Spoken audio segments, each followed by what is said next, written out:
Sí, vamos a entrar a lo que es la deuda externa, o también llamada la deuda pública. Ya, sí, vamos a ir viendo poco a poco todo el desarrollo del tema, para lo cual pido toda la atención del caso. Sí, hacemos el contacto visual.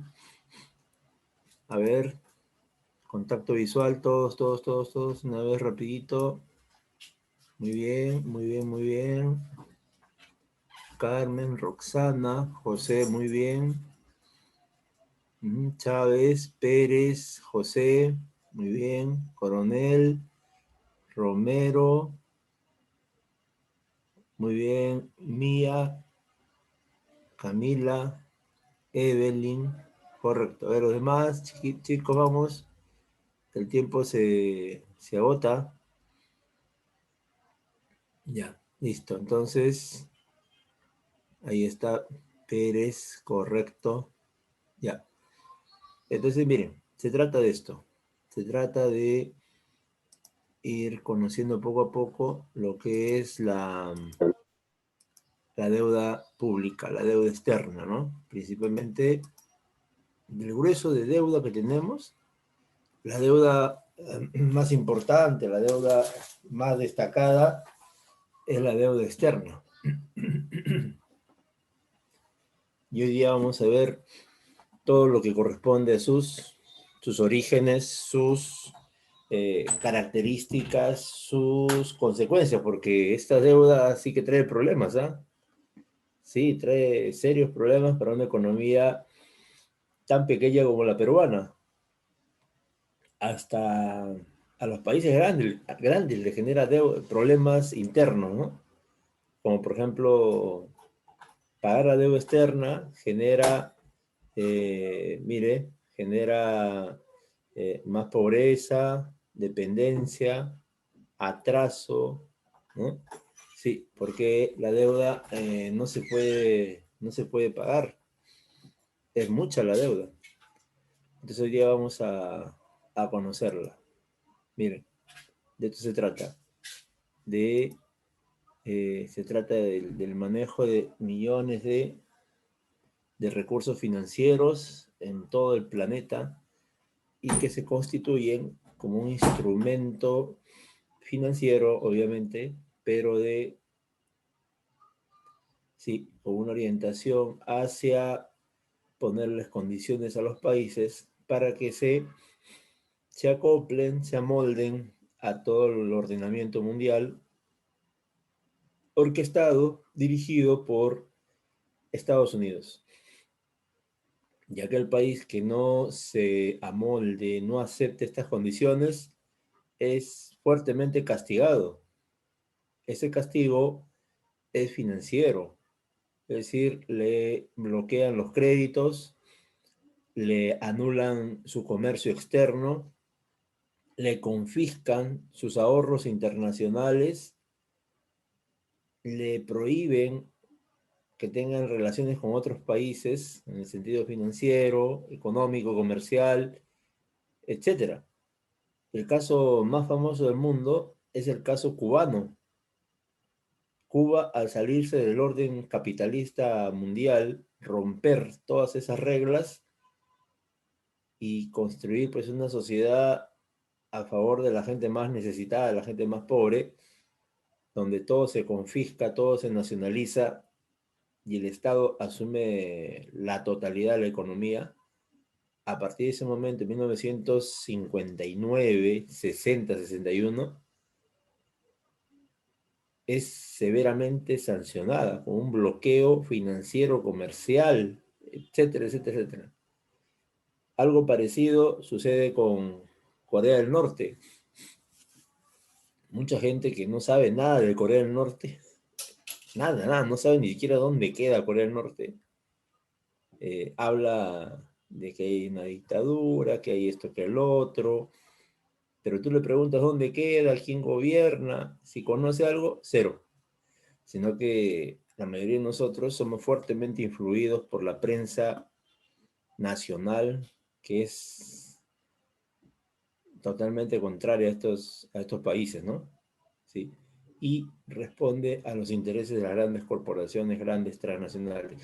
Y estas empresas, todos estos países ricos viven de la deuda externa, lo cual les genera pues unas ganancias incalculables, increíbles. ¿Sí? Los intereses son altísimos, altísimos, altísimos. Hoy día tenemos tres objetivos de la clase.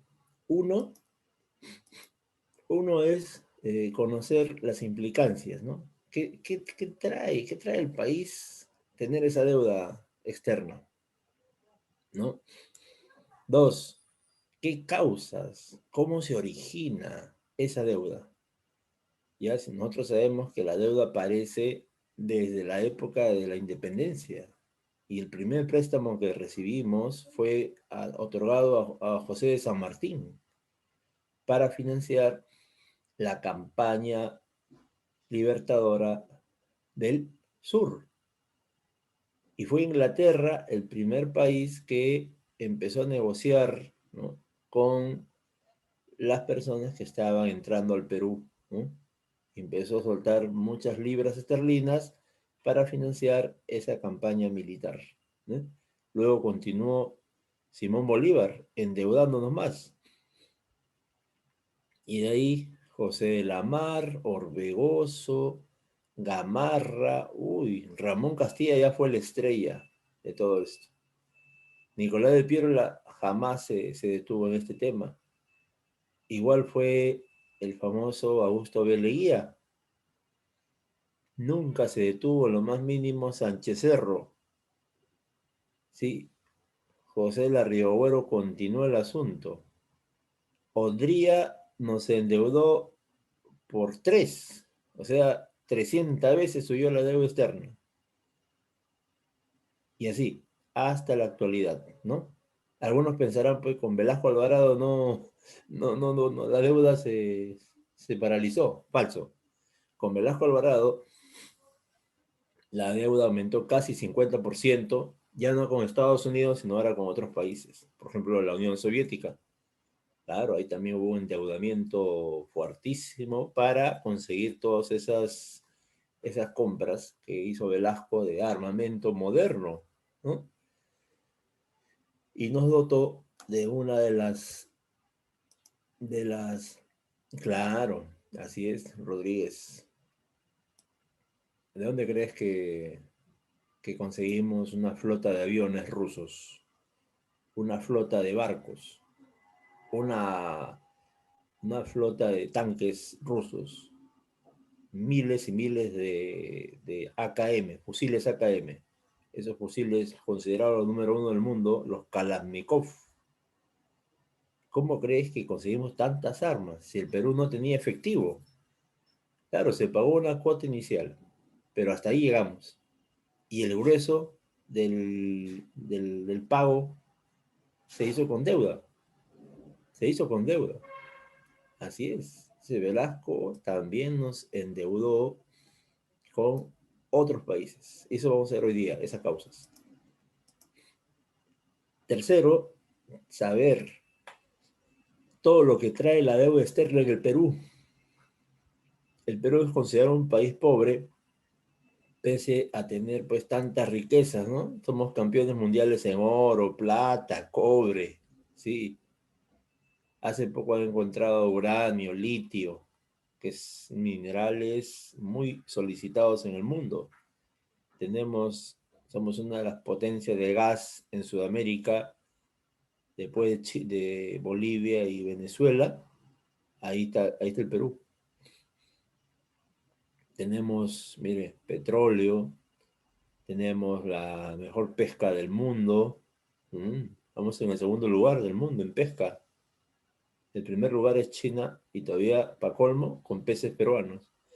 Entonces, eh, toda esa situación hace ver que hay causas de la pobreza, ¿no? Y una de las causas justamente es la deuda externa que hoy día vamos a explicar. Entonces, profe, ¿cómo se debe entender a la deuda?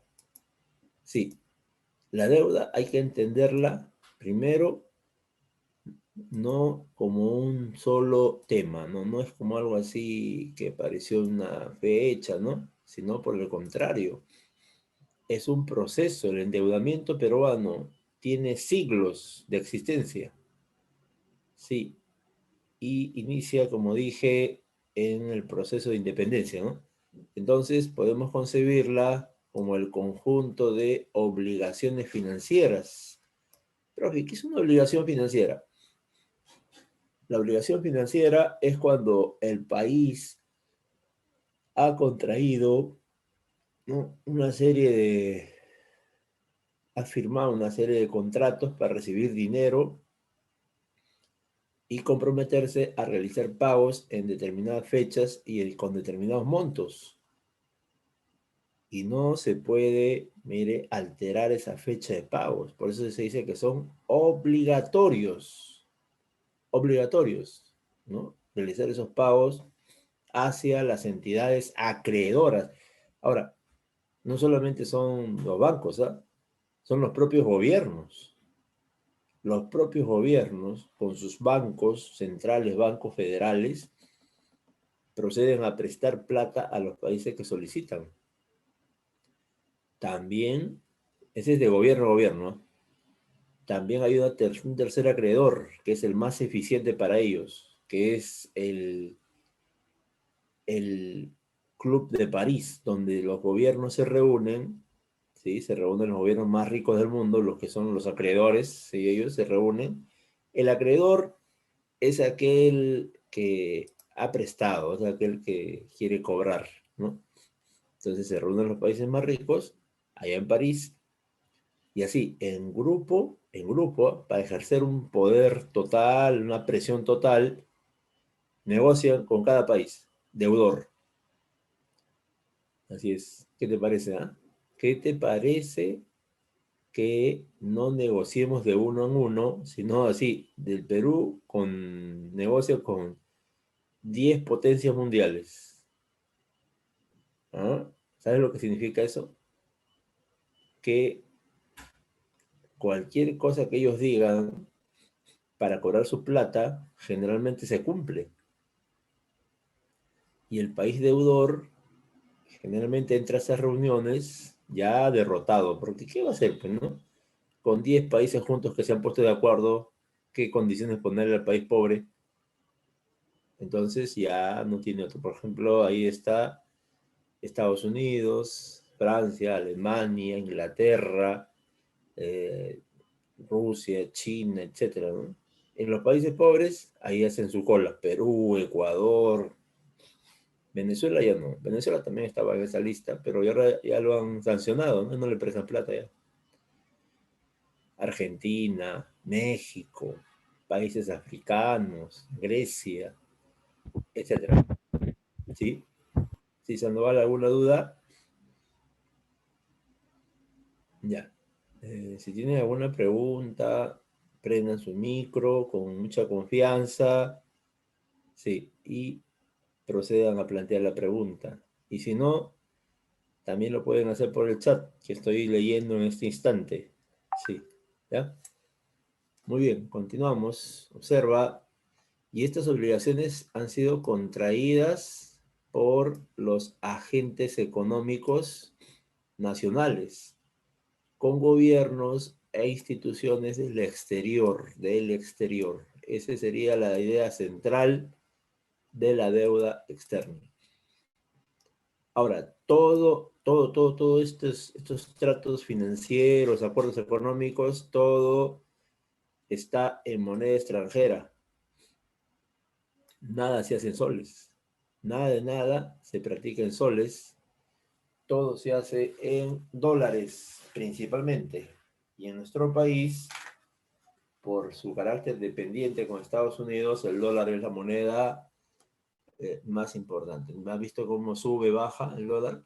Ya ahí se ve clarísimo la dependencia económica del Perú, porque cualquier cosa que pase con el dólar, ya todo el mundo se asusta, todo el mundo se alegra, o sea, estamos en la expectativa del dólar, nadie se imagina el sol, ¿no? Un segundito, por favor, un segundo.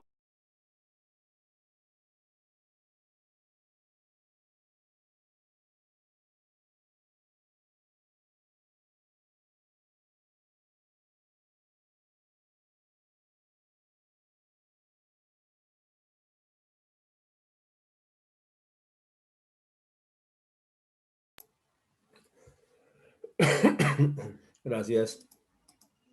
Ya. Entonces, le decía que todas estas actividades financieras se hacen en moneda extranjera y se expresan a través de operaciones crediticias, o sea, operaciones de crédito entre, por ejemplo, acá mira, un voluntario que me diga el significado del BIT. BIT. Este es uno de los bancos más poderosos del planeta que abarca una extensión increíble, prácticamente todo un continente, sí, todo un continente. Ajá. Muy bien, gracias. A ver, muy bien, Mariana, correcto, muy bien, María. Milagros, muy bien. Lisette, correcto, Lisette. Fiorella, correcto. Camila, muy bien, Camila. Jordan, excelente, Jordan. Sí, todos nuestros futuros ingresantes participando de manera adecuada. Gracias, Karina, Cristel. Muy bien, ¿ves? Así responden rapidito. Así están demostrando que están atentos y siguiendo su clase como, como corresponde, ¿no? Sí, como corresponde, sí. Ahí está el Banco Mundial. Este tiene a todo el mundo ya. Sí, este hace préstamos para construcción de obras públicas, infraestructura del país. Y aquí está el otro que presta ¿para qué presta? Este presta cuando tu presupuesto no alcanza, o sea, cuando vas a gastar 100, pero tienes 80, te falta 20, ya, ese te presta. Ese es el Fondo Monetario Internacional, ¿sí? A ver, una preguntita, póngame la sigla nomás. Acá hay 3 instituciones financieras internacionales. Póngame las siglas. ¿Cuál de los 3 es el más poderoso del mundo?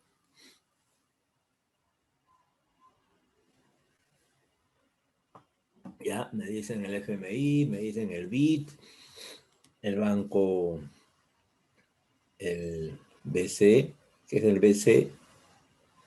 Sí, me dicen el... Sí, hay una duda todavía, el Banco Mundial, ¿no? Ya. Entonces, para aclarar las dudas, muy bien. Sí, estamos en aprendizaje y eso es muy interesante. Para aclarar las dudas, este es, esta es la institución más poderosa del planeta. Una institución de carácter global. Global, así es. El Fondo Monetario Internacional es aquella institución relacionada a Naciones Unidas. O sea, encima de ser poderosísimo, está apoyada por el conjunto de países que forman la ONU. La ONU, lo respalda la ONU, ¿sí? Y si te portas mal con el Fondo Monetario, por ejemplo, no le pagas o te demoras en pagar, a ver, ¿solo te sanciona el Fondo Monetario o todo el mundo?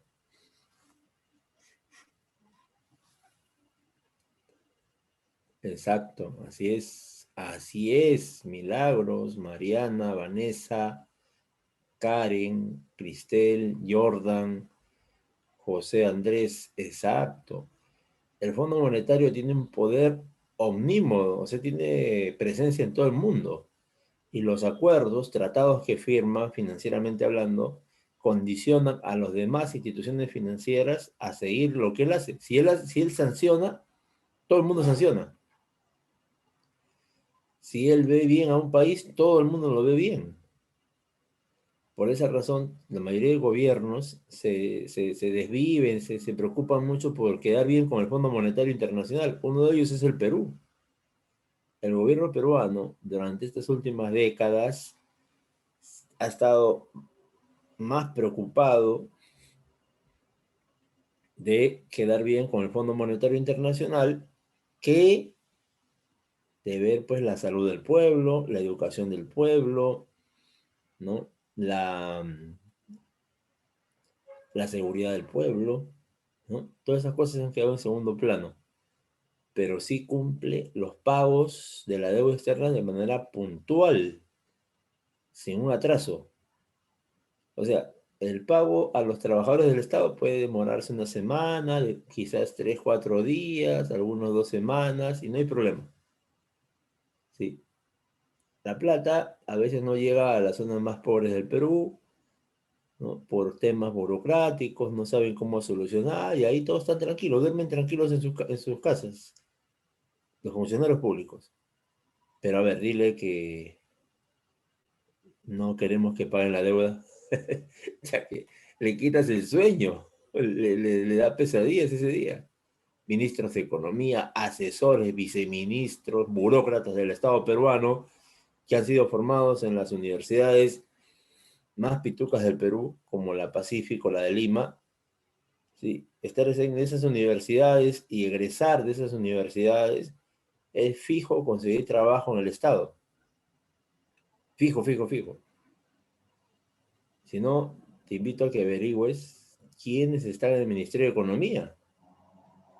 ¿Quiénes son los cientos de burócratas que ocupan ahí un puesto, una oficina, una silla en el Ministerio de Economía? Casi el 70% son de la Universidad del Pacífico, la Universidad de Lima. También hay otras universidades, pero predominan sobre todo los economistas, los administradores de estas universidades que cumplen al pie de la letra lo que dice el Fondo Monetario. Claro. En cambio, a un economista de San Marcos, él tiene una visión más amplia de las cosas, ¿no? Él sí va a tratar de negociar, va a tratar de ver algo favorable. Claro, no lo ideal, pero siquiera algo va a mover, ¿no? En cambio, viene el otro economista de la Universidad del Pacífico y aplica así todito lo que es el Fondo Monetario, al pie de la letra. Más bien él piensa de que es algo inadecuado estar alterando todas estas indicaciones, recomendaciones o manuales que envía el Fondo Monetario del Perú. Por si acaso, la balanza de pagos se realiza estrictamente siguiendo la metodología del Fondo Monetario Internacional. El presupuesto de la República tiene el modelo de Estados Unidos. Claro, en proporciones totalmente distintas, ¿no? Pero sí tiene el esquema. El Banco Central de Reserva en el Perú fue creado por la influencia de Estados Unidos. Los primeros ministros de Economía eran estadounidenses, ¿no? En la época de Leguía, etcétera. Bien, entonces con esta información ya podemos continuar. Sí, continuamos, sí. Exactamente, muy bien, gracias por los aportes a todos nuestros tan atentos. Eso es muy bueno, muy bueno. Sí, seguimos. Mira, ahora, ¿cuándo se contrae la deuda? Se contrae la deuda externa, cuando los gobiernos que necesitan recursos, ¿no? Van a asumir compromisos. Mira con quiénes, ¿ah? Ahí están los bancos, organismos financieros internacionales, que ves abajo están los organismos financieros internacionales más importantes del mundo, o de gobierno a gobierno. Ya, también las empresas públicas o privadas solicitan préstamos. Objetivo, financiar sus inversiones y otras necesidades que tienen estas empresas. Entonces, todo esto es la deuda externa, ¿no? Y aquí abajo están los vampiros, perdón, las empresas financieras, abajo están las empresas financieras que están pues siempre prestando, cobrando. Ahí está su vida, esa es su vida de ellas. Y ganan pues intereses altísimos, ¿no? Altísimos, altísimos, ¿no? Favoreciendo pues a su burocracia, a los países que los dirigen. A ver, el Fondo Monetario Internacional, un ejemplo nomás, un ejemplito nada más, chiquito, chiquito, chiquito. ¿Ya? El Fondo Monetario Internacional es dirigido de manera democrática por todos los países o lo maneja Estados Unidos. A ver, ¿qué dicen ustedes? Porque ahí está todo el mundo en el Fondo Monetario Internacional.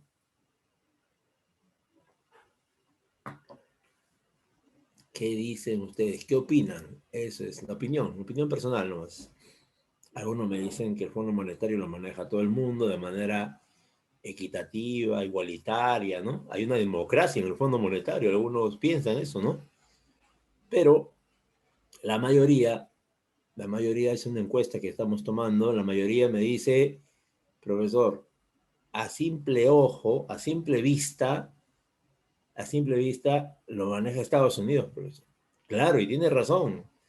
Es que mira, en el Fondo Monetario Internacional se organiza más o menos así como una empresa, sociedad anónima, abierta, así, ajá, tiene el modelo. Entonces, los que tienen más votos, tienen más decisión, son los que han aportado más al fondo. ¿Y qué país ha aportado más al fondo? A ver, por una sencilla razón de ser la economía más grande del mundo. Es Estados Unidos, ¿sí o no? Claro, así es, Mariana, Karen, Camila, Michelle y todos nuestros compañeros que están participando. Sí, Estados Unidos es el país que más aporta al Fondo Monetario, o sea, trabaja como un banco mundial también, entonces todos dan sus aportes. Cuando ves el aporte más grande, que es más o menos 20%, es estadounidense. De ahí sigue el aporte japonés, el aporte francés, italiano, chino, ruso, inglés, etcétera, etcétera. Pero el primero de todos es el Estados Unidos. Entonces, la Junta de Gobernadores que hay en el Fondo Monetario está conformada en ese 20% por estadounidenses y tienen ese poder de decisión, 20%. De 200 países, el 20%. Hay una pregunta.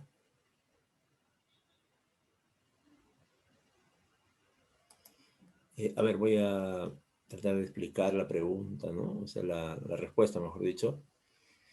Sí, como estamos diciendo, todos los países ingresan acá, al Fondo Monetario, al Banco Mundial, ahora por regiones, al Banco Interamericano de Desarrollo, que es, como dice, interamericano, o sea, toda América. ¿Ya? Hay otros bancos o otras instituciones que son de Asia, otras instituciones que son de África, ¿sí? Hay otras instituciones que son europeas.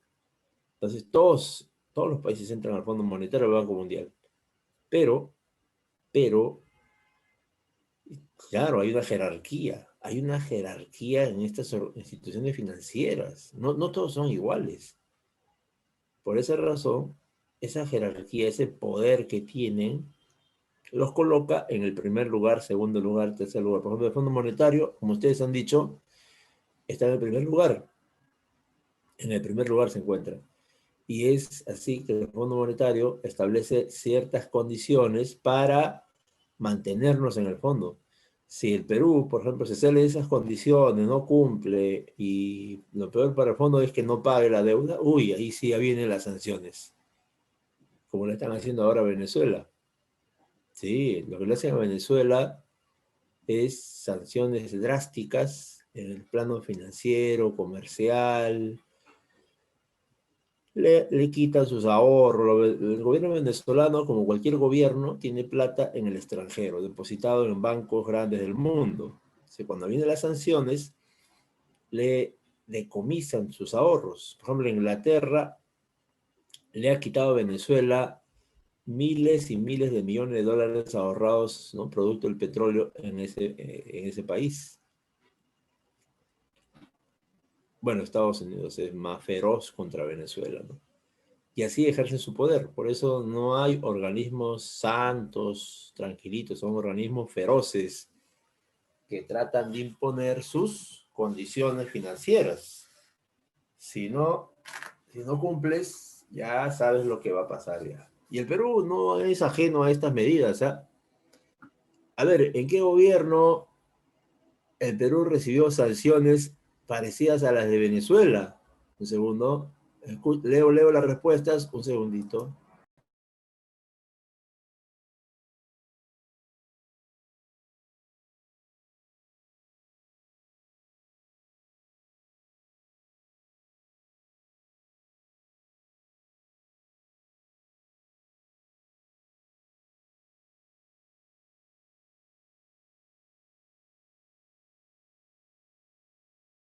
Ya, gracias. Muy bien las respuestas. Muy bien. Fujimori más bien nos reincorporó.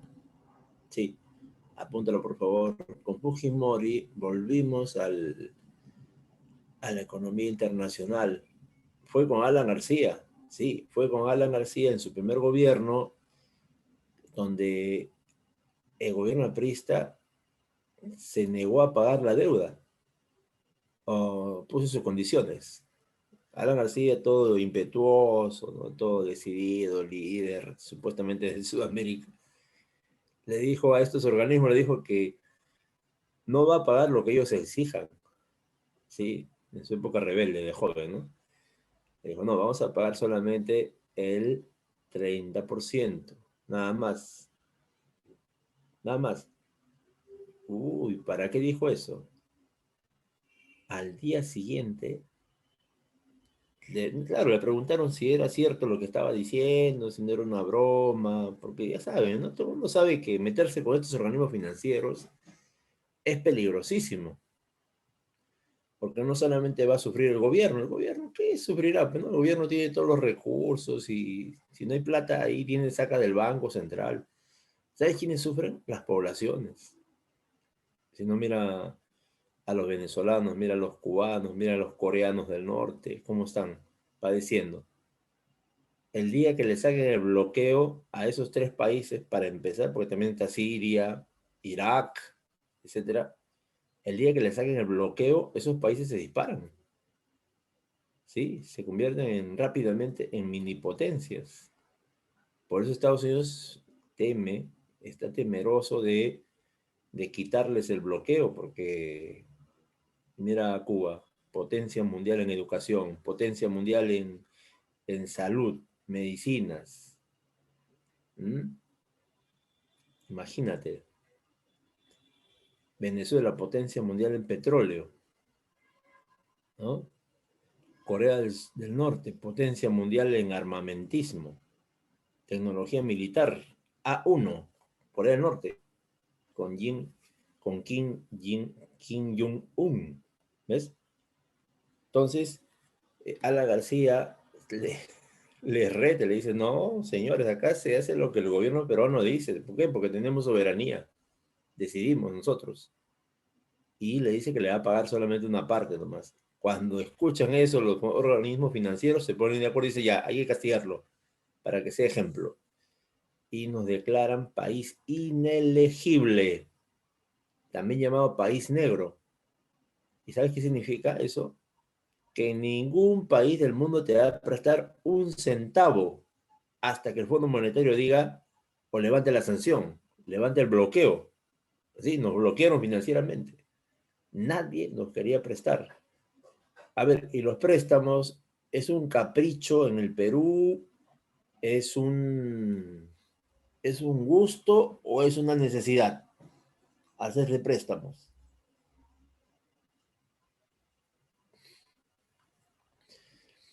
¿Y por qué es una necesidad? Porque la economía peruana es una economía desarrollada o una economía atrasada. Exacto, muy bien, estás atento a la clase, muy bien. Y estos nombres tengo que elevar su puntaje, ¿ah?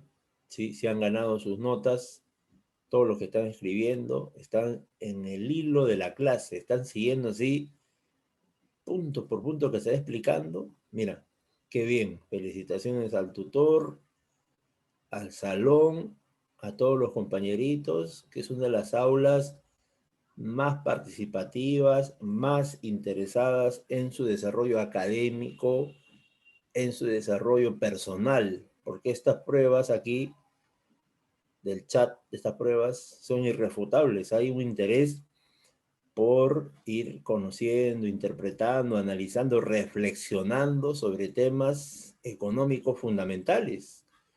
Ahorita vas a ver, ¿ah? Ahorita vas a ver cuando lleguemos a las consecuencias. Ahí muchos se van a dar cuenta de que este tema aparentemente secundario, ¿no? Aparentemente desconocido, sin importancia, aparentemente, ¿ah? Causa la pobreza de millones de peruanos, causa el atraso de pueblos enteros. Ya vamos a cumplir 200 años y seguimos siendo un país pobre. Pero qué bien, nunca dejamos de pagar la deuda. Y qué bien, siempre nos endeudamos y no sabemos dónde se va esa plata, porque llegan millones y millones de dólares, llegan al Perú cada semana. Pregúntale al gobierno de Sagasti, a través del BCR, que es el administrador de todo esto, cuánta plata se ha prestado en estos días. Y tengo un video para sorprenderlos a todos en un momentito, ¿ya?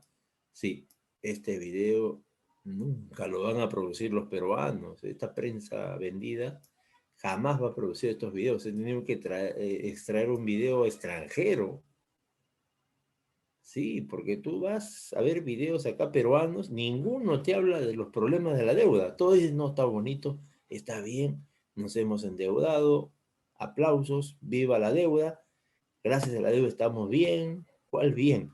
En cambio, videos, exacto, exactamente, Karen, así es. En cambio, videos del extranjero, ¿no? Realizados en países centroamericanos, europeos, ¿no? Asiáticos, que analizan la economía peruana, ellos, ellos ven pues el peligro, ¿no? Sí, les recomiendo también, también lo que me señalan por interno, me señalan unos canales. Sí, es recomendable ver CNN, ya, el canal o un medio de información europeo que es la ABC, ya, la BBC de Londres, ya, pero mi recomendación va en el sentido de que contrastes la información más común que sale, porque de esos tres medios se fundamenta la prensa peruana. Pero otro alternativo a eso, no te dan. Entonces tú tienes que, exacto, sí, muy bien, Karen. También tienes que ver otra fuente. Y ahí te recomiendo tres fuentes. Tres fuentes te voy a recomendar. Apunta, por favor. Apunta. Uno se llama RT en español. Apunta RT en español. Si algunos tienen cable, tiene su canal de televisión, pero principalmente, chicos, lo vemos por internet. En canal de YouTube, en Facebook, así, en esas redes sociales, ahí se ve RT en español. ¿Qué tales informes periodísticos? Y de Perú, ¿ah? De Perú. Sí, exactamente, José. Mira, acá en Perú estábamos, un ejemplo, ¿ya? Acá en Perú estábamos en una helada terrible que mataba plantas y animales en la sierra alta peruana. En ese momento, ¿sabes lo que pasaba en Perú? Estaba combate, esto es guerra, al fondo hay sitio, toda esa farándula, toda esa farándula. Y teníamos que irnos a RT para saber que acá en el Perú, en las alturas, se muere la gente con 0 grados de temperatura, heladas así profundas, animales y plantas muertas. Un informe de RT nos enseñó pues que la realidad andina está en serios problemas, más graves todavía por el clima. Pero tú prendías la televisión peruana, todos los canales peruanos estaban haciendo otras cosas. ¿Sí? Otro ejemplo, el día que la OMPE terminó la contabilidad al 100%, Canal N y América Televisión, en este momento que la OMPE lanza la noticia, que ya terminó al 100% el conteo, uno se va a Canal N, se va a América Televisión y están pasando una nota periodística donde ven a un pato, a una pata, mejor dicho, con sus patitos cruzando la calle, ¿no? Saliendo así en grupo, como es algo normal entre los patos, pero en la ciudad. Imagínate, imagínate. Hay otro dato más. Todos los escándalos que han habido acá en el Perú, ¿no? Con Brasil, Odebrecht, Panamá, las cuentas falsas, ¿no? Eh, por ejemplo, los mafiosos del gobierno de Toledo, de García, etcétera, todos han sido desnudados, descubiertos por prensa internacional. La prensa nacional no toca temas de corrupción, no toca temas como económicos, así como estamos viendo hoy día. No les interesa. Ellos te hablan de la vida de cada vedette, ¿no? Por ejemplo, si te tocan la vida de Susy Díaz en un documental, hasta hay películas, ¿no? Sí, bien, entonces esto sería, muchachos, ¿ya? Esto sería parte de la explicación de la deuda externa. Y aquí vamos a ver sus características. Primero, que es uno de los problemas más graves dentro de los países pobres. Gravísimo, gravísimo, gravísimo. A ver, así, simple deducción. La deuda externa beneficia o perjudica a los países pobres. Muy bien, ¿ves? Están atentos. Solo tengo 4, 5, 6 respuestas, 7, 8, 9. Récord, récord en intervenciones y toditas con las precisas. O sea, es que el estudiante APU tiene una característica principal. Es extremadamente realista. Es muy realista el estudiante APU, ¿no? Es muy realista y muy crítico, y eso es lo que las universidades públicas están necesitando. Cuando tú ves un examen de admisión y ves las preguntas, los que han elaborado las preguntas apuntan a seleccionar jóvenes así, críticos, reflexivos, analíticos, ¿no? Y eso es lo que vemos acá. Porque un muchacho que no está con la realidad diría, pues, que la deuda externa nos beneficia, ¿no? Que venga más plata, aleluya, más dinero para el desarrollo nacional, necesitamos mucha plata para crecer. Oiga, nos venimos endeudando hace 200 años.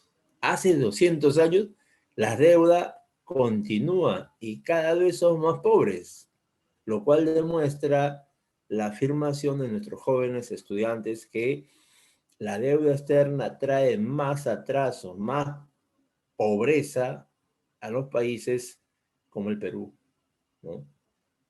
Y otros países más del mundo, países africanos, ¿no? Países centroamericanos, etcétera. Entonces es un problema muy grave en, en los países pobres. ¿Por qué?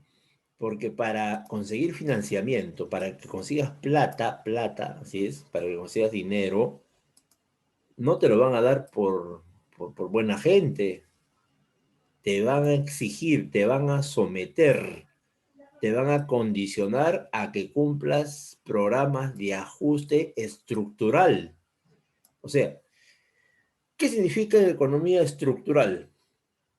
Significa que vas a afectar, por ejemplo, solamente a Lima y solamente a la economía, o afectas a todo el país y a todos sus aspectos. A ver, ¿qué dicen ustedes? Cuando dicen estructural, ¿afectará una parte o afectará el todo?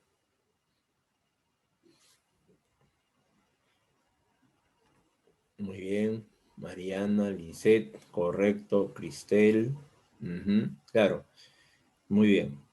Sí, cuando decimos estructural, se refiere a que son medidas económicas que afectan a todo el país, sobre todo a la gente más pobre, porque los ricos sí se pueden soportar, a veces salen ganando los ricos. Por ejemplo, en el Fugishock. El Fugishock fue una medida que le condiciona el Fondo Monetario al gobierno de Fujimori. A ver, y en esa medida Todos nos afectamos, ¿no? Unos negativamente, otros positivamente. Por ejemplo, los empresarios se afectaron positivamente. Empezaron las fortunas más grandes en la historia nacional, desde Fujimori hasta ahorita. ¿Y los pobres cómo quedamos? Más pobres. El INTI no sirve para nada, tuvieron que cambiar al nuevo sol, ¿sí? Y todos nuestros ahorros que estaban en INTI desaparecieron. Fue algo escandaloso. Uy. Por eso es muy importante, aparte de la memoria histórica, la memoria económica, ¿sí? Aparte de tener un curso fuerte como Historia del Perú, Historia Universal, la economía y la geografía, uy, son claves para no ser engañados, no ser sorprendidos por tanto traficante que hay por ahí, ¿no? Entonces los programas de ajuste son obligatorios. Si tú vas a pedir un préstamo al Fondo Monetario y es un gobierno, te ponen condiciones. Igual el Banco Mundial. Claro, es que entre ellos coordinan, pues, ¿no? El Banco Interamericano de Desarrollo, la Corporación Andina de Fomento, etcétera, etcétera, etcétera, ¿ya? Y lo que te obligan a hacer es asumir qué actitud cuestionadora, una actitud de denuncia de injusticias o sumisión. Claro, es total sumisión, es aceptar lo que ellos digan sin chistar, sin cuestionar, sin preguntar. Y si tú algún día preguntas, ¿no? Si algún momento tú dices, no, pues está mal esto, no me parece, ya, no hay préstamo. No hay préstamo, señor. Disculpe, pero ha habido problemas, no hay dinero y se anuló su préstamo. Pero si dices que todas las condiciones están bien, todo está excelente, viva el Fondo Monetario, caramba, es lo mejor que nos ha pasado, ahí llega la plata. Ahí llega la plata. Llega la plata al Banco de la Nación. El Banco de la Nación lo dirige todo el informe al Banco Central de Reserva y todo monitoreado por el gobierno a través del Ministerio de Economía. Claro. Te voy a contar una anécdota muy chiquita. Dice que el año de 1990, cuando fue elegido Fujimori, en segunda vuelta también, en segunda vuelta, derrotando a Mario Vargas Llosa, dice que tampoco tenía equipo de gobierno, tampoco tenía plan de gobierno, ¿no? Lo único que tenía era su plan, un plancito de seguridad, ¿no? Cómo enfrentar, ¿no? a los enemigos del Estado. Eso sí, tenía un poquito de desarrollado, pero plan económico, plan social, cultural, cero. Y es ahí donde ellos mismos se preguntan ya en el gobierno, ya el 28 de julio, dicen, oye, ahora todos estos planes que queremos, ¿cómo los financiamos? Si los impuestos son poquitos, no hay plata. Y ahí, Hernando de Soto le dice a Fujimori que los dos van a viajar a Estados Unidos a reunirse con los altos funcionarios de los organismos financieros internacionales. Y llegan, ¿no? Llegan a Estados Unidos. Fujimori es un total desconocido en Estados Unidos. En cambio, Hernando de Soto, sí, es un empresario, es un economista que ha trabajado para ellos, ¿no? Les ha servido excelentemente, ¿no? Les ha beneficiado. Entonces lo conocen a Hernando de Soto. Llegan, por ejemplo, bueno, cualquiera, ¿no? O sea, el primero es el Banco Interamericano de Desarrollo, después van al Fondo Monetario, al Banco Mundial. Pero lo sorprendente de todo esto que estoy contando es lo siguiente. Imagínate que están en el Fondo Monetario. El Fondo Monetario saca sus condiciones. Quieren plata, el Perú quiere plata con Fujimori, ya. Estas son las condiciones. A, B, C, D, E. A, privatizar todas las empresas públicas. B, reducir el gasto del Estado en educación, salud, deporte, etcétera, etcétera. C, despedir miles de trabajadores. D, reducir al Estado a la mínima expresión. Mire, cuando los funcionarios del Fondo Monetario estaban explicando, se estaban preparando para la respuesta de Fujimori. Seguramente este presidente peruano va a reclamar, va a decir que le dejen a algunas empresas nacionales, va a decir que no voten a muchos peruanos del trabajo. Ya los funcionarios están preparados para recibir la respuesta, supuestamente, ¿no? A ver, ¿qué hizo Fujimori en ese momento cuando le dieron la palabra? A, A, A, letra A, mira, se opuso a todo lo que plantea el Fondo Monetario. B, cuestionó algunos de estos requisitos. O C, aceptación total.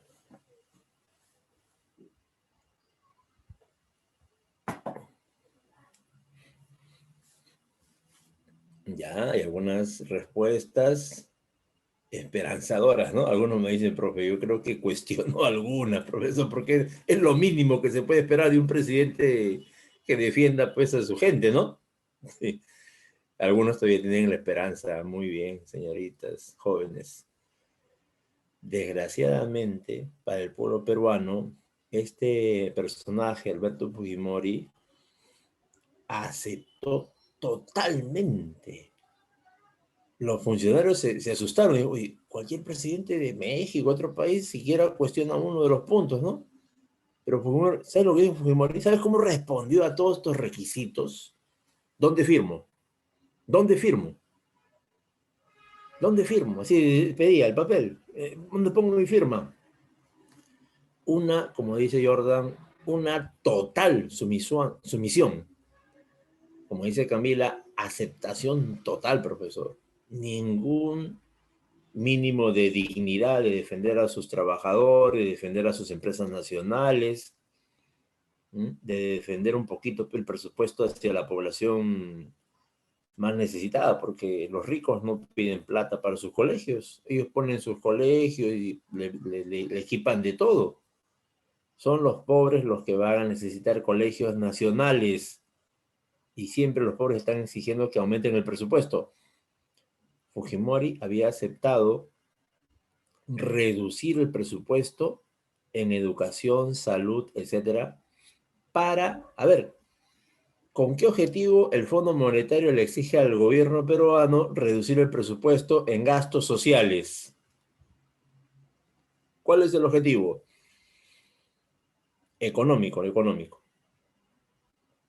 Profe, si el gobierno peruano gasta menos en salud, educación, deporte, seguridad, etcétera, entonces se ahorra bastante plata.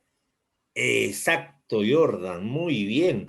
Y esa plata que ya no gasta en educación, que ya no gasta en salud, que ya no gasta en seguridad, etcétera, etcétera, esa plata se guarda para garantizar el pago de la deuda externa. Así se aseguran los organismos financieros internacionales que el Estado peruano pueda cumplir con su deuda sin fallar.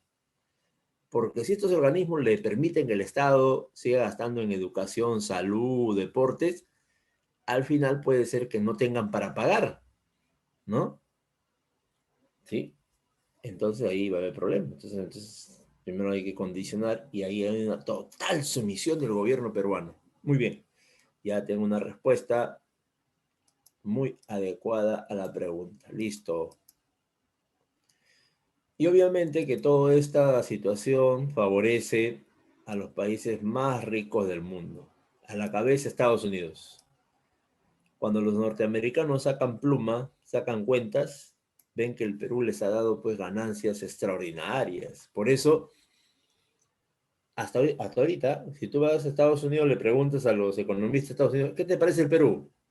Te levantan el dedo pulgar te levantan. Sí, ahí está bien, excelente, muy bien. Y cuando vas a ver sus cuentas, han ganado bastante con el Perú. Uf, es que cobran altísimos intereses estos organismos financieros. Así es el asunto que estamos analizando hoy día. Esta es la primera característica. La segunda es que la deuda externa es propia del sistema que vivimos hoy día, que es el sistema contemporáneo, un sistema actual, ¿no? Donde se privilegia y se defiende sobre todo la propiedad privada, la búsqueda del lucro es algo normal, es algo natural según los economistas, ¿ya? Y también se difunde, ¿no?, los créditos internacionales para obtener ese lucro, ¿no?, de grupos económicos poderosos del mundo hacia países que están empobrecidos, ¿sí? Entonces, ¿quién sale beneficiado de todo esto? Los grupos económicos que controlan el Fondo Monetario. ¿Quién sale perjudicado? El pueblo. ¿Sí? La gente humilde sale más pobre. Si no, mira México. México es uno de los países más endeudados del mundo. Claro, tendrá sus zonas muy desarrolladas, pero es un 20-30%. Lo demás es Tijuana, ¿no? Moleros, es Damajuato, es, por ejemplo, la zona de Oaxaca, que es la zona más pobre de México. Uy, si te vas al sur de México, es todo pobreza. Es como entrar acá en Perú, Huancavelica, a Pascua, así más o menos es. ¿Ya? Pero si te vas al norte, ahí hay unas zonas muy, por ejemplo, Acapulco, es una zona muy, la propia capital tiene sus zonas muy privilegiadas. Pero si te vas a las fronteras, hay mucha pobreza, y esa pobreza es canalizada por elementos delictivos, ¿no? Delincuentes, que son los narcotraficantes. Ahí están los cárteles de Tijuana, por ejemplo, ¿no? El cártel de Tijuana. Hace poquito en televisión, bueno, un programa farandulero, salía un informe de una muchacha, una actriz, ¿no? Que informaba, bueno, cuando me recomendaron ver esto, dije, será farándula, ¿no? Y todos los días pasan farándula. Pero no, en el fondo había algo interesante. La actriz mexicana estaba dando a conocer un personaje que hace ella de, de una muchacha joven, esbelta, agraciada físicamente, ¿no? Entonces, esas chicas mexicanas eh, se relacionan con los narcotraficantes. Y los narcotraficantes a estas muchachas, que son modelos, ¿no?, y les gusta esa vida, le ponen carros, mansiones, viajes, joyas, etc. Pero sí, la chica tiene que guardar secreto absoluto de la relación con los narcotraficantes mexicanos. Pero, y gozar toda la plata que ellos tienen, ¿no? A costa, pues, de estar con ellos, ¿no? Entonces, ese es uno de los datos interesantes. Bueno, todo no es malo, ¿no? Todo no es oscuro, todo no es blanco. Siempre hay algunos matices que hay que saber aprovechar. Y ahí claro, la televisión peruana lo trata de manera fría, ¿no? De manera así, calculadora, viendo el business on business. Esa es la idea del informe de Magali TV, ¿no? De ese programa de farándula. Es business on business. Negocio es negocio, aunque sea vendiendo el cuerpo y alma a los narcotraficantes de estas chicas mexicanas. Pero también enseña algo, ¿no? De que la sociedad contemporánea está muy corrompida, está en decadencia gravísima, ¿no? Para tratar este tema como si fuera algo normal, algo exitoso. Sí, porque admiraban a esa chica, decían, mira ese carro de lujo que tiene esa muchacha, esa joya, wow, esa ropa, ha viajado por acá, por allá. Así lo comentan, como si fuera un logro espectacular. Sin embargo, no dicen de que eso es prostitución, no dicen de que esas muchachas, ¿no?, entran ahí porque no han podido estudiar, no han podido desarrollar sus capacidades intelectuales, morales, etcétera, ¿no? No dicen de que esas mujeres, muchas de ellas son asesinadas en ese contexto. Ujú. No dicen que algunas de ellas son capturadas y llevadas a la cárcel, pero sí destaca el aspecto físico, ¿no?, el aspecto de lujo, de derroche y bonanza que tienen los narcos mexicanos. ¿Sí? El cártel de Tijuana, que es uno de los más famosos allá en México. Muy bien, así es. Y la tercera característica se refiere, mira, a que la deuda se expresa como un instrumento de dominio político, económico que ejercen los países desarrollados sobre los países en vía de desarrollo, más conocidos como países pobres. Sí. Esa famosa asistencia financiera lo que realmente es obligar a los países a aceptar políticas de ajuste estructural y disque estabilización. Profe, ¿estabilización para quién? Para grandes empresas, para los grandes negocios.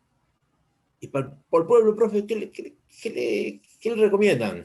Ya le recomiendan flexibilidad laboral, le recomiendan eliminar los derechos laborales, desaparecer al sindicato, eso recomiendan, lo cual desnuda completamente la esencia de estos ajustes que en realidad favorecen pues a los grandes empresarios y perjudican a los trabajadores, porque eso es lo que se aplicó en la década del 90 en el Perú. Y aquí está clarísimo en este texto que lo voy a dejar como un material de estudio. Esto es lo que exigen privatizaciones: desnacionalizar la economía.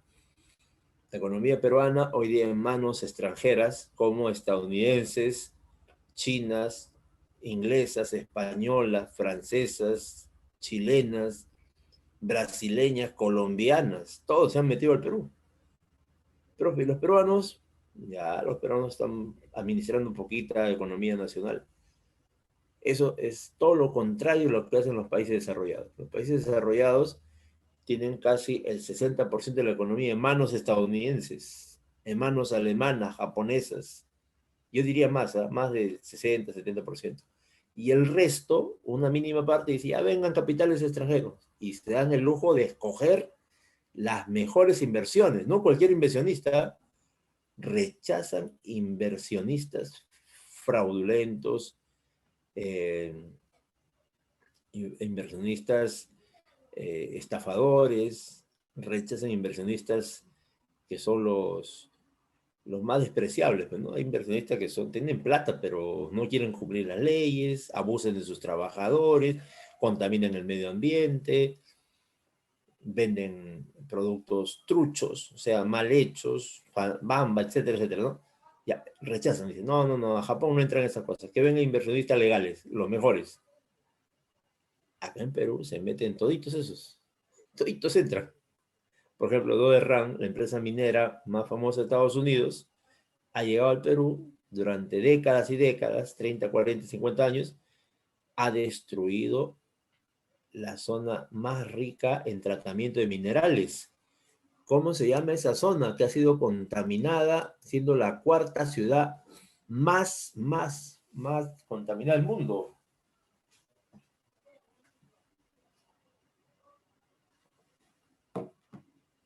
A ver. Creo que ya. A ver, voy a ver las cámaras. A ver, Pérez, Mani, Sandoval, Santa Cruz, Vadillo. ¿Cómo se llama la ciudad peruana, Chávez, más contaminada del mundo? Estamos en el cuarto lugar. Un poquitito de geografía. Algunos me dicen algunas ciudades, peruana. Ya, no hay problema. Apunten, por favor. Allá, ya está la respuesta ya por el chat. Apunte, gracias, Muñico. Sí, es La Oroya. La Oroya, apunten. La cuarta ciudad más contaminada del planeta, después de ciudades rusas, japonesas, ciudades chinas, está La Oroya. Sí. La Oroya es un lugar sumamente contaminado y hay gente niños que están viviendo ahí. Cuando le hacen un examen de sangre, ahí arrojan cantidad de metales pesados. Y esos metales pesados, sabes que se circulan en la sangre, llegan al cerebro. ¿Qué hacen con las neuronas? Por ejemplo, el mercurio, como dice José, la destruyen las neuronas, destruyen el cerebro, malogran el cerebro. Exacto. Y ese niño ya no tiene la capacidad normal que tenemos todas las personas de poder elaborar pensamientos, desarrollar ideas, problemas, ¿no? Solucionar problemas, exacto. Así es. Entonces, esa es la idea. Privatizaciones radicales, radicales. Segundo, reducir el gasto del Estado. Por ejemplo, si en educación gastabas 10%, ahora gasta 3%. Si en salud gastabas 6%, ahora gasta 2%. Y lo hacen, ¿eh? Sin ningún remordimiento, sin ninguna misericordia, sin ninguna compasión, reducen los gastos en salud, educación, seguridad, deporte. Por eso vemos hospitales abandonados, profesionales mal pagados, instalaciones hasta las justas. Y esto se ha expresado pues en esta pandemia. Tenemos el récord mundial de fallecidos del planeta. 200.000 muertos en el Perú. Por la cantidad de habitantes que tenemos, ocupamos el primer lugar del mundo en fallecidos por COVID. Sí, y eso la prensa jamás lo va a decir, ¿no? No le conviene a la prensa, por eso que generaría rechazo de la población, generaría reflexión, ¿no? ¿Por qué pasa eso? ¿Ah? ¿Cuál es la razón? ¿Ah? ¿Qué ha sucedido? ¿Ah? Y eso no le conviene. Lo que le conviene a ellos es que la gente esté llorando con la Rosa de Guadalupe, que la gente esté sufriendo con las novelas turcas, que la gente esté feliz con esto es guerra, combate, ¿no? Que la gente se vea en la chismografía con Magali, con la otra señora de ATV, etcétera. Y este también es otro bravo, mira, liberalización de precios. Y ahí, ¿quién se beneficia directamente si no hay control de precios? Si los precios aumentan y se disparan, ¿quién se beneficia directamente? Vamos, vamos, vamos, vamos. Como dice mi hijito, vamos. ¿Quién se beneficia cuando no hay control de precios? ¿El Estado, los empresarios o la población?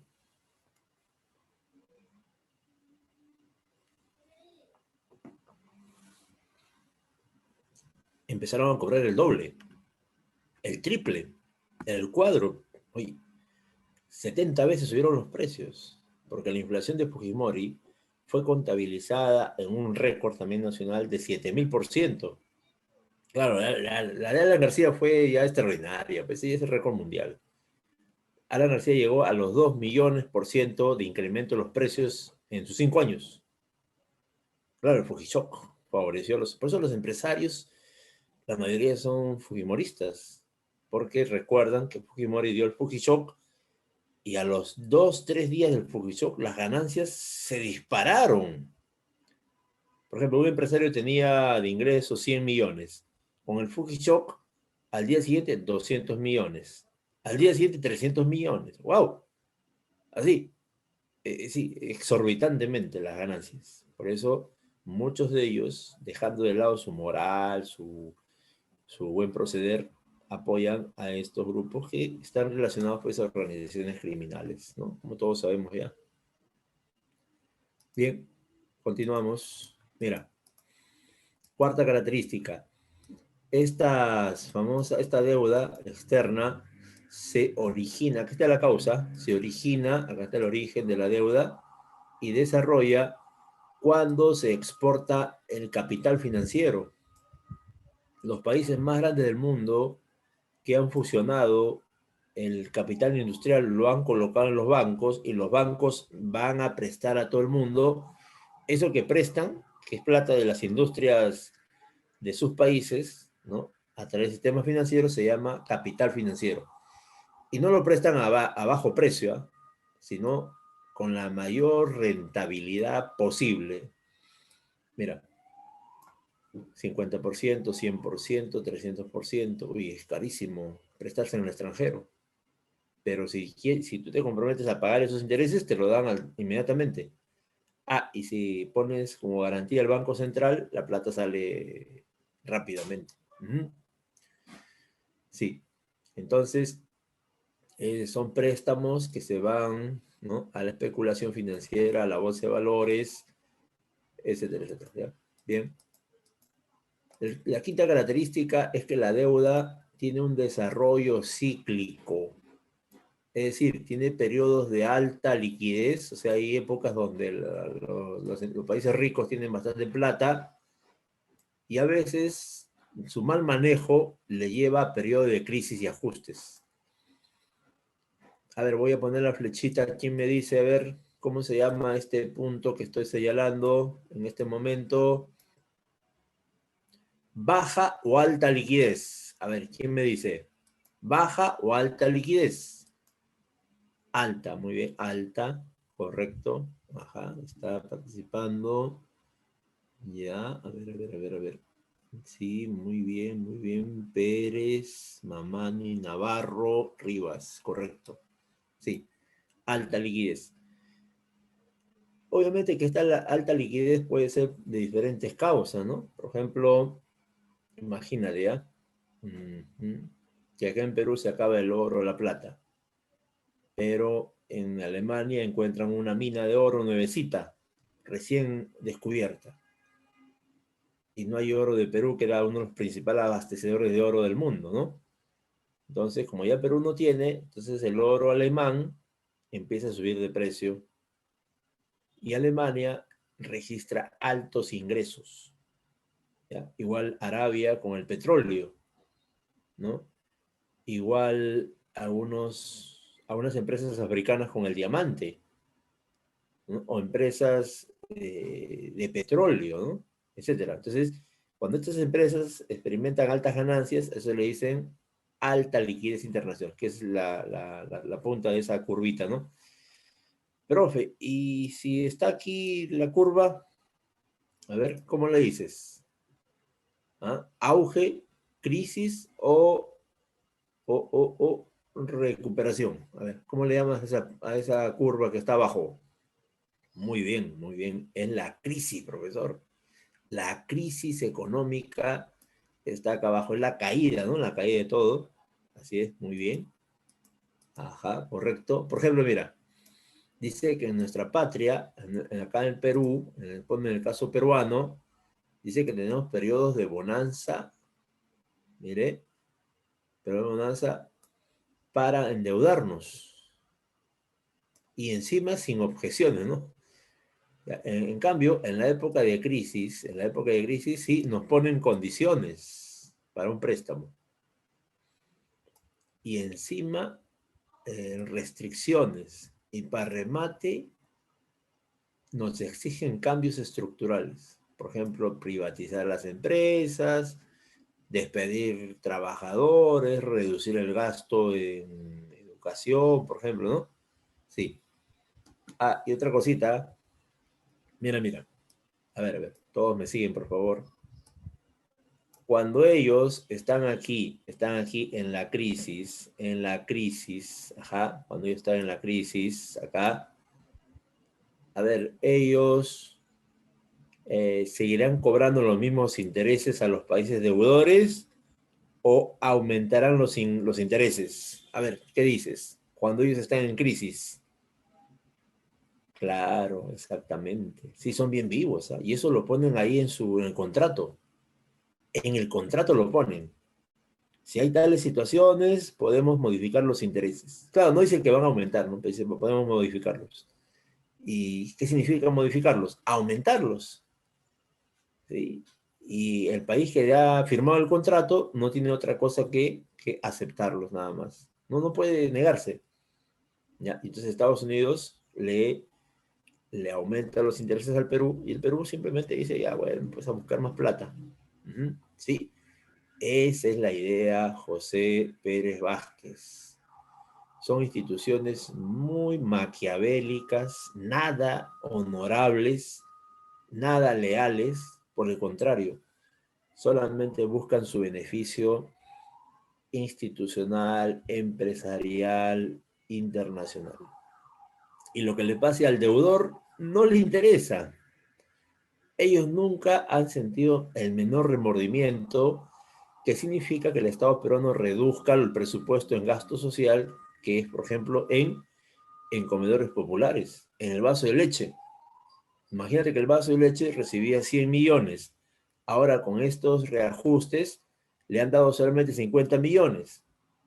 Y en varios meses de 50 millones de gasto nada más, no va a llegar el alimento hacia las zonas más pobres y los niños desnutridos van a contraer enfermedades como la tuberculosis y van a morir. Ese hecho, simplemente a cualquier ser humano, ¿qué le causa? Le causa pues preocupación, le causa tristeza, le causa... En cambio ellos no. Cuando ellos le exigen todo eso al Perú, están con la conciencia fría, tranquila. Sí, no sienten remordimiento, porque han sido formados así de manera insensible, dejando de lado todo su sensibilidad, su moral, sus valores, principios, sí. Así es, exactamente, muy bien. Seguimos. Ya, esta es la quinta característica. Tiene altas y bajas entonces la deuda externa. También se presenta como un círculo vicioso, o sea, no hay solución para la deuda externa. Nos endeudamos, mire, nos endeudamos acá y como la deuda no se puede pagar, nos volvemos a endeudar acá. Y luego otra vez nos endeudamos acá y otra vez acá. O sea, no hay solución. No hay solución, mira. Otra vez endeudarnos acá. Sí. Y la deuda sigue creciendo. Y ojo, que el gobierno peruano paga puntualmente la deuda. No hay atrasos en el Perú. Por eso el Perú es bien visto en el extranjero, ¿no? Pagamos puntualmente y sin embargo la deuda no disminuye, sino aumenta, porque los intereses son exageradísimos, son altísimos. Esta es la causa de que la deuda no disminuya pese a que pagas y pagas. Son altísimos intereses y amortizaciones, ¿ya? Sí. Y encima, nuevos préstamos. Nuevos préstamos. ¿Para qué? Para pagar esos intereses. O sea, te endeudas para pagar una deuda. Imagínate toda esa situación que estamos analizando hoy día. ¿Ya? Esa es la deuda. Y ahí le muestro un videíto para que se distraiga un poquito, ¿ya? Y pueda ver este tema de la deuda. Acá lo colocamos, aquí, y compartimos unos instantes de una explicación Tranquilo. audiovisual. Audiovisual. El secretario general de las Naciones Unidas advierte que la pandemia podría generar una gran crisis de deuda en América Latina durante 2020. El secretario general de las Naciones Unidas advierte durante 2021. En medio de este contexto, Perú decidió endeudarse con un bono económico por 100 años. El Ministerio de Economía y Finanzas explicó que los fondos se destinarán a contener la COVID-19 y también a financiar parte del gasto público. De este modo, Perú ingresa en el club de los pocos países que ya cuentan con estos bonos centenarios. Tenemos en nuestra redacción a nuestro compañero Semyon Senderov, que nos detalla las cifras de esta polémica decisión que se ha tomado en Perú. Hola, Semyon. ¿Qué tal, Fernando? Explícanos, ¿no?, este bono histórico.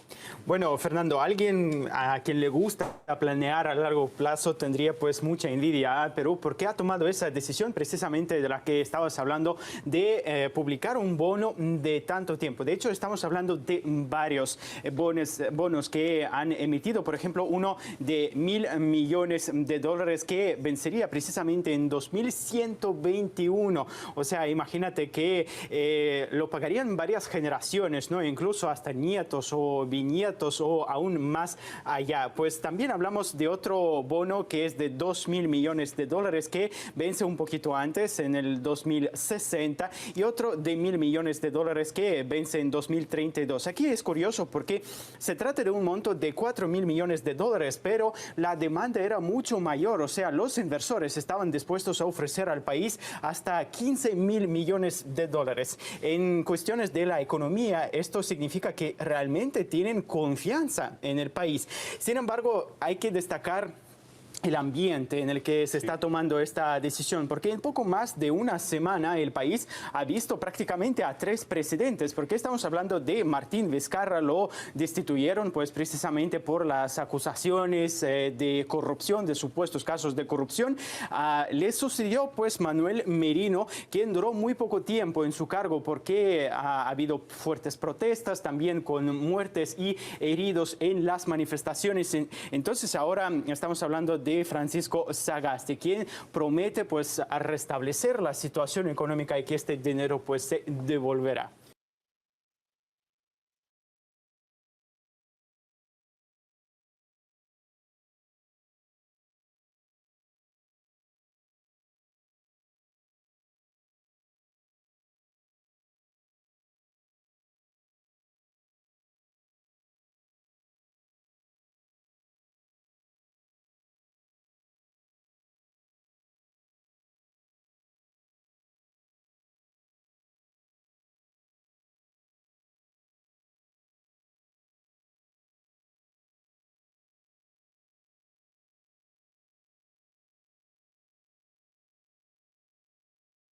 Sí, sorprende que después de esta convulsión política pues haya tanta confianza en el país. Pero lo decíamos, no es la única nación que ha accedido a este tipo de bonos, ¿no? No, no lo es. Hablamos también de Argentina, que tomó una serie de decisiones durante el gobierno de Macri, pues también emitió un bono centenario de 2.750 millones de dólares. Pues aquí cabe decir que ya en el 2020 Alberto Fernández decidió reestructurar esta deuda, cambiar estos bonos por 2 bonos globales que vencen en 2035 y 2046. Ha habido muchísima crítica al respecto porque la situación en la que se tomaba esa decisión, también con las deudas que tienen, por ejemplo, con el FMI. Entonces, en todo ese contexto, los expertos estaban muy preocupados. Pero hay otro país que realmente pues marcó el tono, ¿no? Marcó la moda de estos bonos centenarios. Estamos hablando de México, que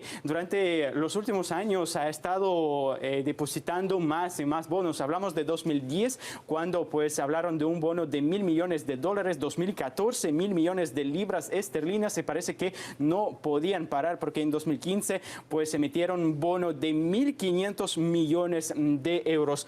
Todo a muy largo plazo, muy bien planeado, pero hay que ver cómo pues se reflejará en la situación económica de cada uno de estos países. Malabares financieros, ya veremos qué pasa, pues no, en 100 años. La historia lo dirá. Gracias. Nosotros no lo veremos. Sí, la historia lo dirá. Gracias, Simeón.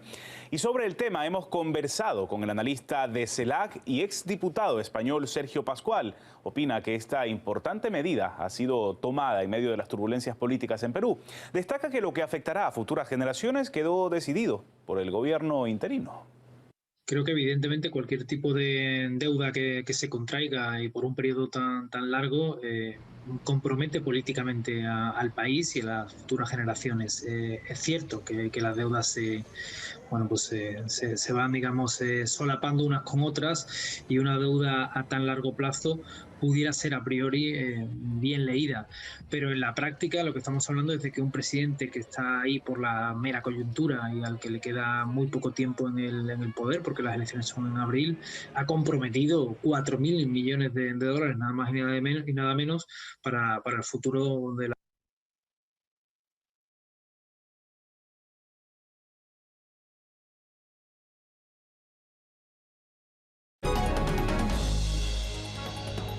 Bueno, como les comentaba, el Estado peruano emitió bonos en el mercado, pero digamos, lo peculiar en este caso es que emitió bonos a 100 años. En principio, ¿qué son los bonos? ¿Qué implica la emisión de bonos? Lo vamos a explicar hoy día con José Olivares. Él es director de Tesoro Público del Ministerio de Economía y Finanzas. Señor Olivares, ¿cómo está? Muy buenas noches. Y en principio, explíquenos lo que ha ocurrido hoy. Y le pediré que empiece explicando qué es un bono. Buenas noches. Bueno, un bono es un instrumento financiero de deuda que sirve para obtener recursos de los mercados de capitales. Es llamado un instrumento de renta fija y que paga un interés a los inversionistas del mercado de capitales que buscan activos que paguen retornos sujeto a niveles de riesgo de la mejor calidad crediticia, como es el caso de Perú. Como bien mencionaba, el día de hoy la República ha emitido 3 bonos con vencimientos a 12 años, a 40 años y uno final a 101 años, cuyo vencimiento es el 28 de julio del 2121, a tasas a niveles mínimos históricos, tanto para Perú como para Latinoamérica. En este momento, este bono se convierte en un instrumento de deuda del Perú y es el más largo a nivel mundial, ¿no? ¿Por qué es importante 101 años. fondearnos a largo plazo? Quiero detenerme caso, antes en esta particularidad que me parece clave. Nunca antes en la historia el Perú se había endeudado o había emitido un instrumento como este a tan largo plazo. Y entiendo que son muy pocos países los que hacen esto. Correcto. En Latinoamérica el referente es México, que tiene un bono a 100 años, y a nivel mundial un referente comparable es Israel, que también tiene un bono a 100 años. Digamos, es muy importante la demanda que se tenga por el país, la confianza que los inversionistas tengan en el país para invertir en instrumentos de tan largo plazo. Y se ha abierto una ventana de oportunidad importante justamente con el actual gobierno del presidente Sagasti. Los inversionistas consideran que el actual gobierno, el gabinete, dentro del cual se incluye el ministro de Economía, Waldo Mendoza, seguirían con las prudentes políticas macrofiscales llevadas a cabo durante las últimas décadas. Voy a colocar este enlace para que lo vean completo. Ya, los 2 enlaces voy a colocar acá en el chat. Ustedes ya lo ven completito, porque el tiempo nos gana y no podemos... Ya, ustedes van a comparar. Ustedes comparen el primer video que les he pasado con este segundo video. Sí, mientras que el primer video lanza la alarma y la preocupación acerca de estos préstamos, ¿ya?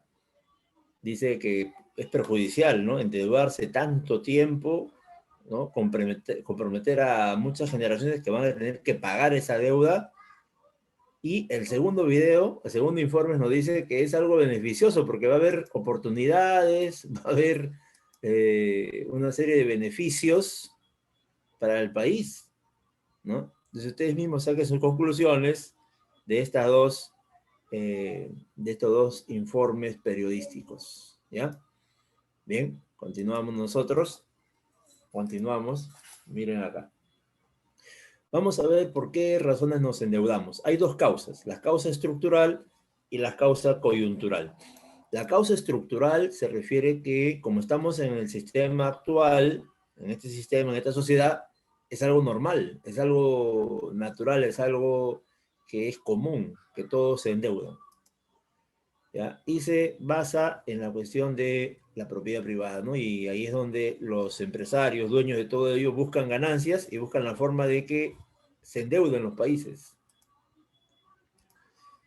Sí, como hay países pobres que siempre están en déficit, están en línea roja, que significa que está siempre faltando plata, entonces los países grandes, como tienen exceso, tienen superávit, le prestan. Están siempre en esa relación, ¿no? De prestarle y endeudarle y empobrecerle más todavía. También otra causa es la dependencia de las economías. Por ejemplo, el Perú es dependiente principalmente de qué economía, de qué país somos dependientes hoy día. Exacto, José, muy bien, José, correcto. ¿Alguien más que me diga? Quizás me dicen Alemania, Japón, China, Rusia. A ver, ¿qué dicen ustedes? ¿Qué país? Muy bien, Jordan. Correcto, Mariana. Y eso es, por simples estadísticas económicas podemos sacarlo, ¿sí? ¿Qué país nos presta la mayor cantidad de dinero? Estados Unidos. ¿Qué país invierte más en Perú, en empresas mineras estratégicas? Estados Unidos. ¿A qué país le vendemos más productos? ¿Sí? Estados Unidos, aunque últimamente China lo está desplazando, ¿no? Pero todavía Estados Unidos está a la vanguardia de toda esta situación. Así es. ¿Ya? Seguimos entonces. Mira, mira. Observa. ¿Ya? Otra causa es que los grandes monopolios, los grandes consorcios financieros, como tienen muchas ganancias, exportan sus capitales en forma de préstamos para obtener mayores beneficios, mayores ganancias. Ahí está la lista de bancos, mira. La lista de bancos más poderosos del mundo, con el cual el Perú también está comprometido. ¿Sí? Entonces, ellos buscan siempre los mayores intereses y van a prestar a esos intereses que ellos, si el país no acepta estos intereses, simplemente no le dan el crédito. No le dan el crédito. Igual que un banco, igualito que un banco normal. Si tú no aceptas lo que ellos te van a cobrar, simplemente te dicen hasta ahí nomás, señor, no hay problema, no saque la plata. Y son vivos, porque ellos saben que necesitamos esa plata urgentemente, porque no hay otra posibilidad. No hay un banco del Estado que nos dé un interés más bajo como el Banco de la Nación, por ejemplo. El Banco de la Nación debería prestar a todo el mundo, pero solamente presta a algunos empleados públicos a bajos intereses. En comparación con la banca privada, el Banco de la Nación te cobra más barato. El interés. ¿Ya? Ahora, las causas coyunturales son del momento, ¿ya? Estos son del momento, de ese año, ¿no? Si pasan rápidamente, por ejemplo,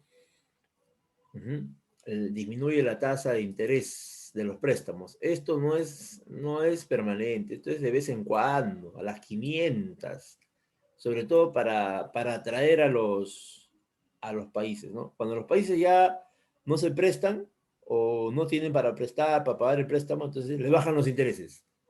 Y ya venga, venga, venga. Pidan plata, pidan plata. Y cuando pides ya, pasa un año, pum, te suben los intereses. Así, te suben los intereses sin ninguna contemplación. Así son ellos, ¿ah? Allá, muy bien, señorita Karen. La única salida que le corresponde al Perú para romper toda esta dependencia es desarrollar su economía. ¿Qué significa desarrollar la economía? Que de país primario exportador, minero, de gas, petrolero, etcétera, pases a un país productor. Es decir, que el Estado y las empresas privadas, ¿no? Para hablar dentro del sistema capitalista, desarrollen la industria nacional, que está pues en las peores condiciones ahorita. Hoy día estamos en una industria así, a ver, ¿cómo se llama?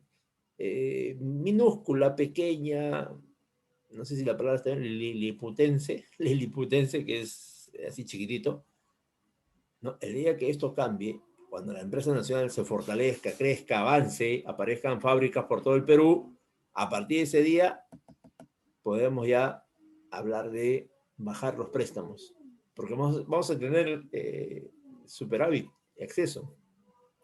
Y otra salida ya es el modelo ruso en 1917 y el modelo chino en 1949. Es un poquito historia universal para complementar la respuesta. Otro, señorita joven, es la caída de los precios de las exportaciones de economías pobres.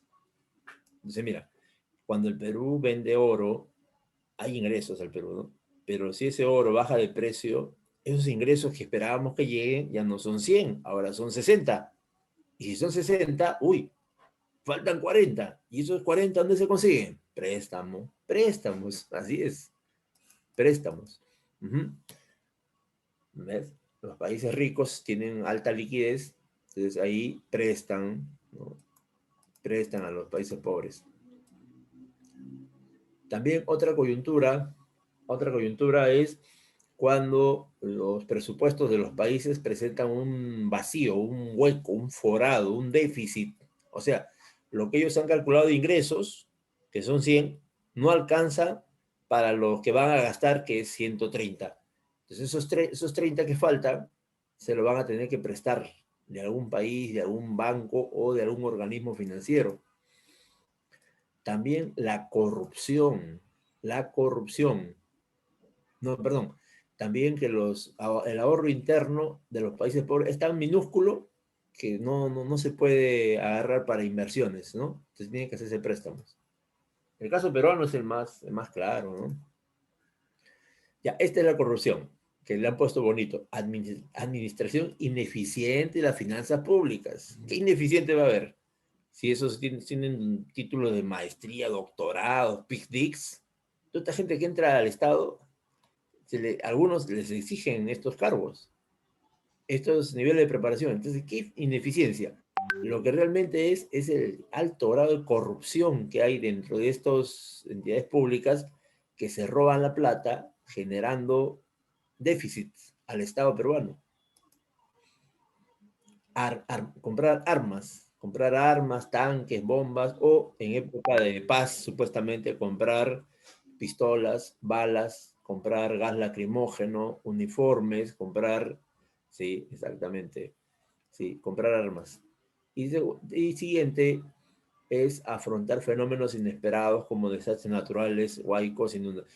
Pero mire, en un país que planifica, estos huaicos desaparecen. Estos huaicos son producto de la naturaleza o la falta de previsión. A ver, ¿ustedes qué dicen? ¿Qué dicen ustedes? ¿Esto que ves en la foto es algo normal, natural, que siempre debe pasar? ¿Siempre va a pasar esto? ¿O es falta de preparación, falta de previsión, falta de financiamiento? Por ejemplo, para que esto no pase, el río, ¿qué deberían haberlo hecho el río ya? Han debido canalizarlo, han debido ya convertirlo pues en un canal muy bien construido como hacen en Europa, ¿no? Acá nomás en Ecuador.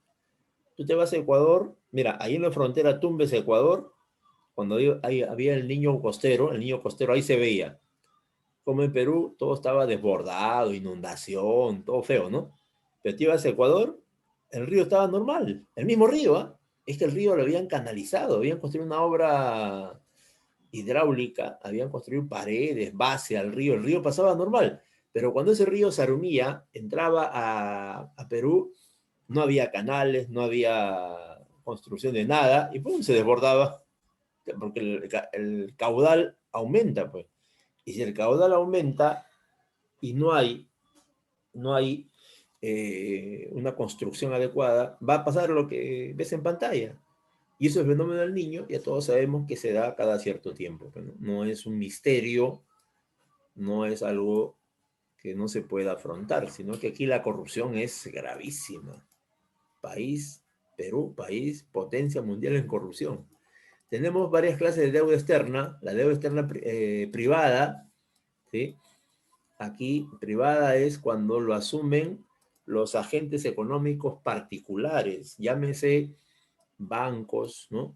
Empresas privadas, ¿no? Motivos, conseguir más productos o insumos o artículos de consumo para la empresa, pagar las regalías, ¿no? O sea, de usar patentes y marcas extranjeras, pagar intereses por las deudas contraídas. Y la deuda externa ya la adquiere el Estado peruano y el gobierno central, como has visto en el informe, ¿no? Todos estos organismos del Estado lo adquieren. Y ahí vemos, por ejemplo, causa, no alcanza la plata del Estado, nos endeudamos. ¿Sí? Y en la década del 70 nos endeudamos porque tuvimos pues, un crecimiento económico financiado con deuda. El estatismo militar de Velasco se pagó con deuda. Todo lo que hizo Velasco no es gratuito, se tuvo que pagar. También la crisis petrolera de 73-74, donde los países europeos, estadounidenses tuvieron altas ganancias y esa plata llegó al Perú a bajos intereses y el gobierno agarró todo lo que pudo prestarse, ¿no? Prestarse. Sí, en los 80 fue una crisis, ¿no? Una política monetaria incrementó la tasa de interés, ¿sí? Nos cobró más caro. También nos endeudamos por el fenómeno del niño. Ahí pasó los problemas de morosidad de Alan García, ¿no? No quería pagar. Y ahí nos van a restringir la deuda, los préstamos, ¿no? En aquella época. Y en la década de los 90, total sumisión a los organismos financieros internacionales, no hay propuestas para solucionar el problema, y llega plata, llega mucha plata, y encima otro fenómeno del niño, mira. Sí. Y lo que va del presente siglo, la cosa no ha cambiado, ha empeorado. Estos últimos presidentes nos han endeudado más, ¿no? Sagasti nos ha endeudado, como has visto en el informe, ¿no? Mucha gente lo ve con buenos ojos y está bien, va a haber desarrollo, inversión.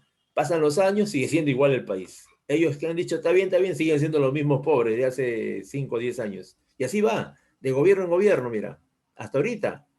Todos estos gobiernos han prometido que con el endeudamiento el Perú va a crecer, va a haber trabajo y seguimos en las mismas.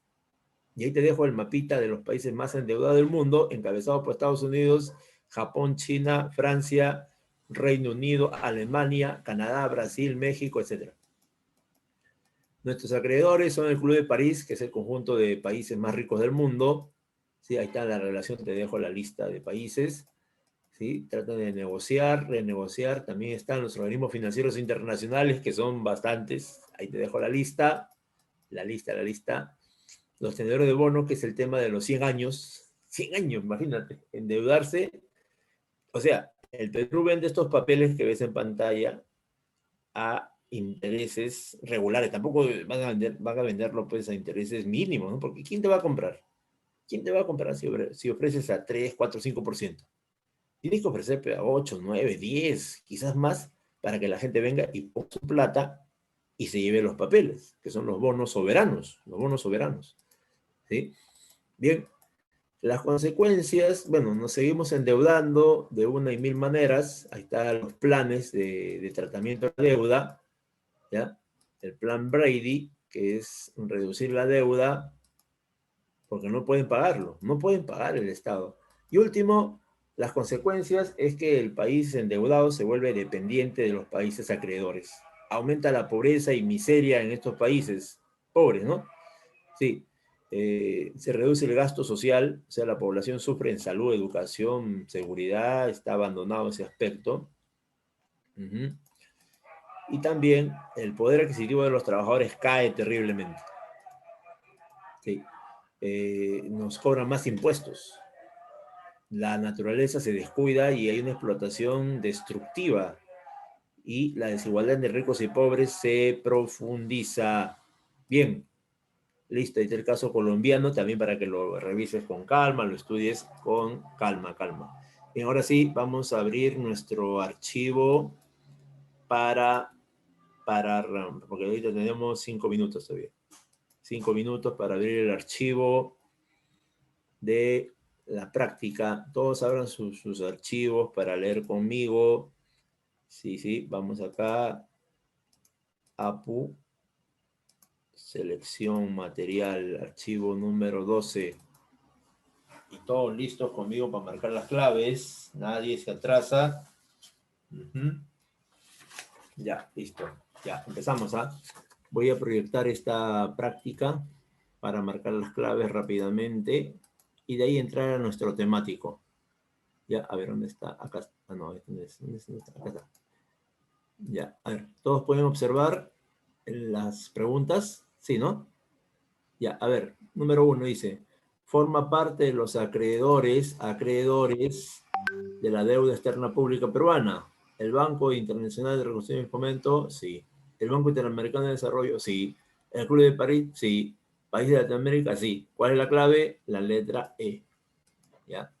2. La principal parte de la deuda pública interna está constituida, o sea, el Estado peruano le debe mucha plata a personas que han aportado mucho al Perú, ¿no? O sea, los trabajadores, millones de trabajadores han dejado mucho dinero y ahora no le quiere devolver. No le quiere devolver la plata porque dice que ese es para su jubilación, pero la mayoría se muere pobre, con poquito dinero. Es la letra C. El servicio de pago de la deuda pública está contemplada en, o sea, ¿dónde se registra la deuda pública? ¿Cuál será? La deuda pública, ¿en qué se registra, muchachos? ¿En qué documento está registrado esos pagos y esos ingresos? Sí, el presupuesto, ahí está registrado. 4. Instrumento financiero de naturaleza pasiva para el Estado que busca en los mercados nacionales y extranjeros captar fondos. Sí, es la deuda pública. aquí, nos endeudamos hasta el cuello. 555 dice, el Estado puede emitir títulos de deuda amortizables. Claro, el Estado emite unos documentos, unos papeles, con el compromiso de que si alguien compra ese papel, le van a pagar por esos documentos. Esos documentos son los famosos bonos soberanos, que han recaudado en la época de PPK más de 4.000 millones de dólares. Y luego Martín Vizcarra, hasta este presidente que gobernó 5 días, también quería endeudarse ya en 5 días, en una semana. Pero Sagasti lo hizo. Sagasti nos ha endeudado con miles de millones de dólares de préstamos a través de los bonos soberanos. 6, dice, el endeudamiento por parte del Estado es un instrumento que es parte de la política fiscal y también política monetaria, ¿ya? Es la letra A. 7, los bonos son instrumentos financieros de... Cuando tú adquieres un bono, el interés es fijo, no sube ni baja, ¿ya? Sí, es la letra C. 8, si existe un proceso inflacionario en la economía, el Estado puede vender deuda pública para que así... tú sabes que la inflación se explica hoy día por el aumento del dinero. Y si el dinero aumenta, entonces, ¿qué va a pasar? Entonces bajan los precios, ¿no? Suben los precios, perdón. Si el dinero aumenta, suben los precios. Por lo tanto, hay que ir para disminuir el exceso de dinero. Es la letra C. 8 es la letra C. Y 9 es un motivo por el cual se genera endeudamiento público. Siempre sobra o falta plata al Estado peruano. Siempre le falta plata. Y como le falta plata, dicen déficit fiscal, ya a endeudarse con todo el mundo. Y el último, al concentrarse mayores préstamos del exterior en un determinado año, esta operación genera en el presupuesto público, a ver, ¿cuál es la clave en la pregunta 10? ¿Qué significa deuda para el presupuesto? Significa menores o mayores ingresos. La pregunta dice que se está concretando, se está realizando mayores préstamos. Y si es mayores préstamos, va a venir plata al Perú. Y eso van a ser mayores ingresos, ¿sí o no? Y si son mayores ingresos, también se incrementa el endeudamiento. Muy bien, muy bien, muy bien. Excelente la letra E. Y justo hemos culminado nuestras preguntas. ¿Ya? ¿Alguna duda? Quizás alguien no ha copiado alguna clave para leerle la clave. Y si todos lo han hecho, muy bien. ¿Alguna duda, pregunta, intervención? Ya. Me preguntan acerca de las domiciliarias. ¿Ya? Las domiciliarias.